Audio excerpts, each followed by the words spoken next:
She raised us. My grandma would be the one who would take care of me and my sister and make our food, take us to school, braid our hair. Jaya Mahadevia left India more than 20 years ago so her daughter and son-in-law could excel in their medical careers in the U.S. Throughout my career, I think, my mom ran the whole household.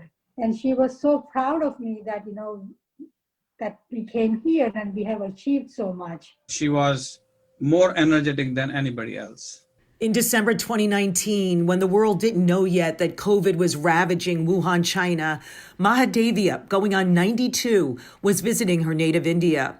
And earlier that year, she had trekked to Iceland. We wanted to see the Northern Lights. We had a local tour guide who called her like one of the Vikings because of her strength, in a wheelchair, kind of riding along these glaciers. Jaya's daughter, Isha, is chief of gynecology at Elmhurst Hospital. Her son-in-law, Dr. Parag Mehta, is vice president of medicine at New York Presbyterian Brooklyn Methodist. It was March 18th was the first when I had a symptom. Dr. Mehta battled a fever for 2 weeks and used oxygen at home. The next person who got sick was my mother-in-law, followed by his wife. And you try and brace yourself to be brave. The couple's 2 daughters, both Ivy League students, cooked for and FaceTimed their parents and grandma in the family home until the older daughter got body aches and fever but kept it a secret. There was just so much fear in the house that we didn't want to add to that fear. Sethu lost her sense of taste and smell.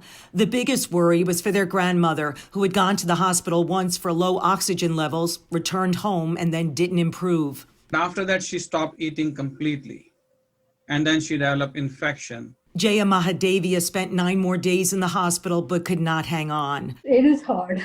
As you can see, emotions are still very raw. We did not expect her to die this way. Since Jaya Mahadevia's death, her family has left her room intact out of respect.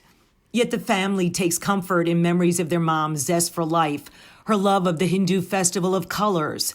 They continue to celebrate her sense of adventure, including a trip to the Himalayas in 2013 when she visited altitudes of 18,000 feet. The family's ordeal and the loss of Jaya has profoundly impacted the husband and wife doctors. It is so crucial that in the time when somebody's suffering, somebody just hold their hand. I think being a COVID survivor, I think I'm going to teach my residents, my students, that, if you are a doctor, you have to make sure that you have empathy. I'm Mary Murphy, Pix 11 News.